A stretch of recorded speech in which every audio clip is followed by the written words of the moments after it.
Le Saint-Père enverra ses premiers tweets le 12 décembre, fête de Notre-Dame de Guadalupe. Les tweets seront initialement publiés lors de l'audience générale du mercredi, mais ils pourraient ensuite devenir plus fréquents. Les premiers tweets répondront aux questions envoyées au pape sur des thèmes relatifs à la vie de foi. Au cours d'une conférence de presse ce lundi matin au Vatican, il a été dit que la présence du pape sur Twitter pouvait être perçue comme la pointe de l'iceberg représentant la présence de l'Église dans le monde des nouveaux médias. La présence du pape se veut être un encouragement à toutes les institutions ecclésiales et aux croyants à développer un profil et la possibilité d'un dialogue via le net. Continuano ad arrivare preoccupanti notizie. De graves nouvelles continuent d'arriver sur la situation humanitaire dans l'est de la République démocratique du Congo, qui depuis des mois est devenu le théâtre de conflits armés et de violences.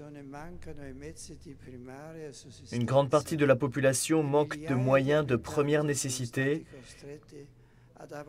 et des milliers d'habitants ont été contraints d'abandonner leurs maisons pour trouver refuge autre part. Je renouvelle donc mon appel au dialogue et à la réconciliation et demande à la communauté internationale de mettre tout en œuvre pour subvenir aux besoins de la population. Dieu nous demande de devenir signe de son action dans le monde à travers notre foi, notre espérance et notre charité pour faire resplendir de nouveau sa lumière dans la nuit. Ainsi, le pape s'est-il exprimé dans la catéchèse de l'audience générale de ce mercredi qui s'est tenue dans la salle Paul VI devant plus de 4000 pèlerins. Parole de réflexion sur la prière de bénédiction à Dieu de Saint Paul dans la lettre aux Éphésiens.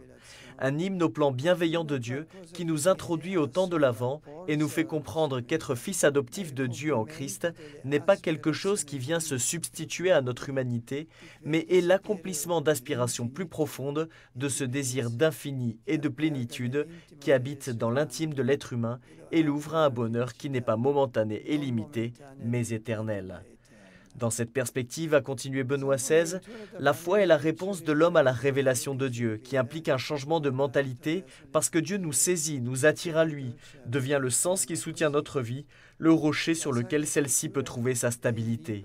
La foi, a conclu le pape, signifie donc accueillir dans sa vie le regard de Dieu sur la réalité. Laisser Dieu nous guider avec sa parole et les sacrements dans une compréhension selon la volonté de Dieu, une vision à travers ses yeux, qui rend notre vie solide, qui nous permet de rester debout, de ne pas tomber. Et finalement, il beato Papa Giovanni Paolo II ricordava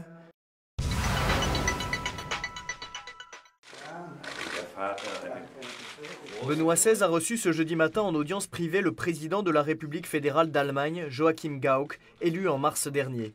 Durant cette rencontre d'un peu plus d'une demi-heure, le pape et le président allemand ont échangé sur la vision chrétienne de la personne, ainsi que sur les défis posés actuellement par les sociétés globalisées et sécularisées. La rencontre a également été le théâtre d'un échange d'opinions sur la situation internationale et sur la crise économique actuelle, particulièrement sur la question de ses conséquences en Europe, ainsi que sur la contribution que l'Église catholique peut offrir.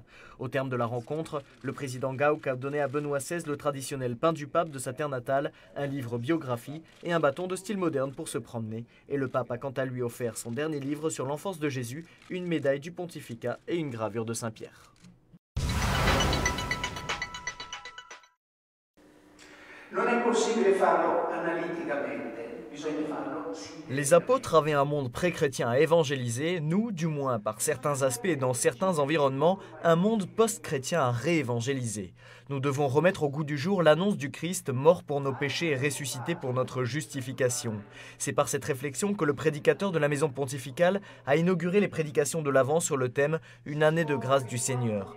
Devant le Saint-Père, dans la chapelle Redemptoris Mater, le Père Raniero, quant à la Messa, a rappelé quelques-uns des grands événements de la foi que nous vivons, l'année de la foi, le 50e anniversaire du Concile Vatican II, le 20e anniversaire de la publication du catéchisme de l'Église catholique, et a exhorté tous les fidèles à se laisser envahir par l'action de l'Esprit Saint.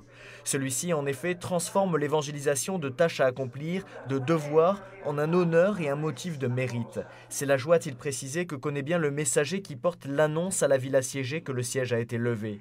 La bonne nouvelle, avant même celui qui la reçoit, rend joyeux celui qui la porte. Et dans cette mission, le catéchisme de l'Église catholique est un précieux instrument. On doit passer de la théorie à la pratique, a conclu le père Raniero Cantalamessa, de la page muette à quelque chose de vivant qui fait vibrer l'âme. Con grande gioia vi accolgo al termine dei lavori della vostra sessione plenaria annuale. Si dans l'histoire il y a eu et il y a encore quelques types de violences commises au nom de Dieu, celles-ci ne sont pas à attribuer au monothéisme, mais à des causes historiques, principalement aux erreurs des hommes. Ainsi s'est exprimé Benoît XVI ce vendredi devant les membres de la Commission théologique internationale qu'il a reçue à l'occasion de leur session plénière annuelle.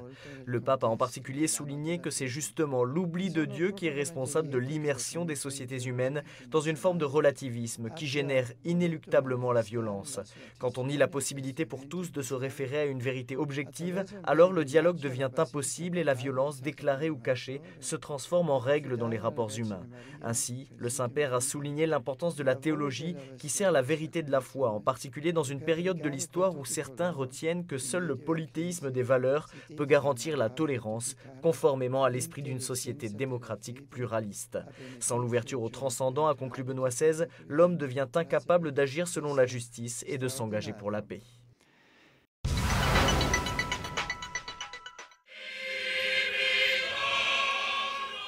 La voix de Dieu se reconnaît dans le silence, ce silence du recueillement de Marie au moment de l'Annonciation.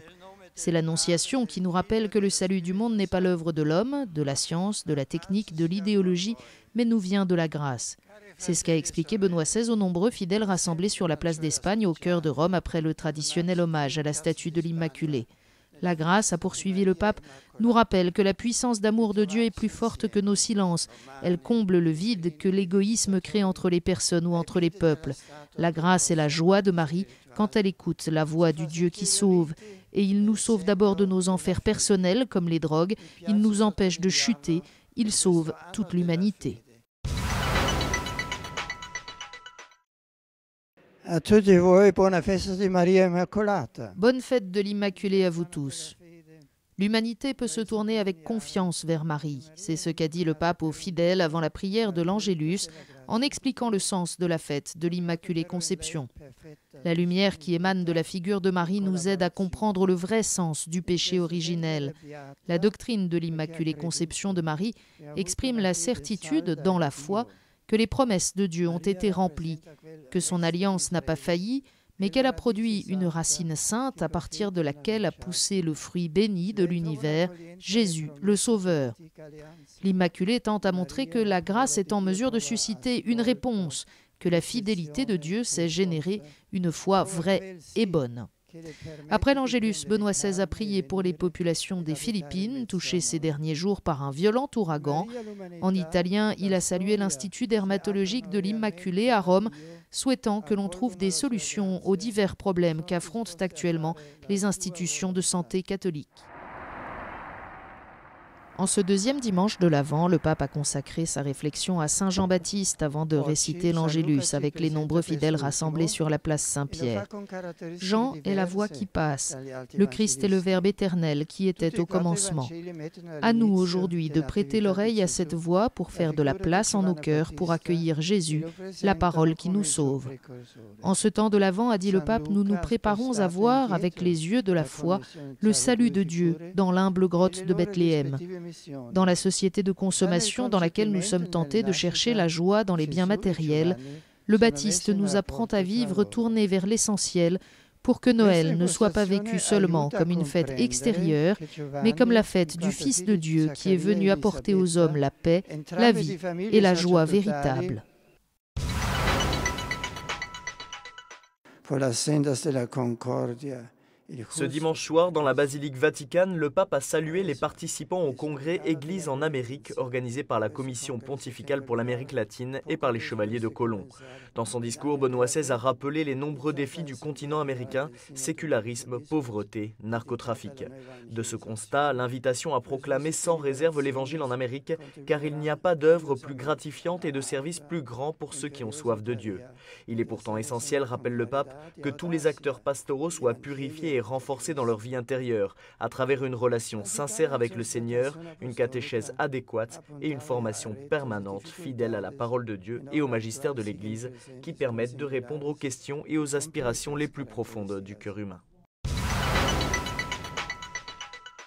Bonjour, on le murmurait ici depuis quelque temps, sans trop y croire, le pape devait nommer un nouveau préfet de la maison pontificale, un poste important dans l'organisation vaticane, et pouvait choisir d'y nommer son propre secrétaire particulier. C'est désormais chose faite. Le prélat allemand Georg Genswein, 56 ans, secrétaire particulier de Benoît XVI depuis le tout début de son pontificat, vient donc aussi d'être nommé à la tête de la maison pontificale, ce bureau, ce service du Vatican chargé des audiences du pape, de ses déplacements sur le sol italien ou encore de l'organisation des cérémonies en présence du pape. Georg Genswein, c'est ce prélat allemand relativement jeune, vous l'avez compris, donc 56 ans, plutôt bel homme, diront certaines, que l'on aperçoit toujours auprès de Benoît XVI.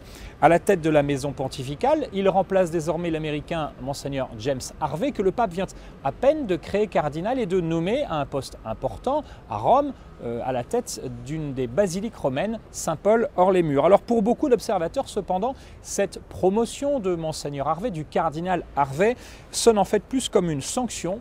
Il paraît en effet qu'il ait été l'un des responsables de l'embauche au service du pape il y a 6 ans déjà d'un certain Paolo Gabriele, le majordome infidèle, celui-là même, vous le savez, qui a dérobé de nombreux documents au sein de la correspondance privée du pape, des courriers, des notes personnelles dont on sait qu'ils ont fini pour beaucoup dans un livre à scandale qui a secoué ces derniers mois la curie romaine. Et ces derniers mois, le nom de Georg Genswein, justement, était apparu à plusieurs reprises dans cette affaire rebaptisée Vatilix. L'été dernier, le secrétaire particulier de Benoît XVI avait été entendu par la justice du Vatican.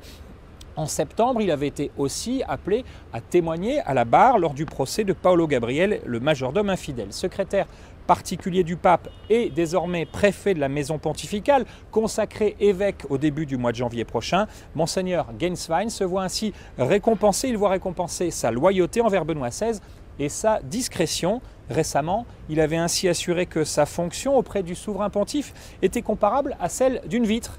Je veux et je dois laisser entrer le soleil, moins la vitre apparaît, mieux c'est. Si on ne la voit pas du tout, cela veut dire que la vitre a bien fait son travail. C'est un beau programme, je vous dis à la semaine prochaine.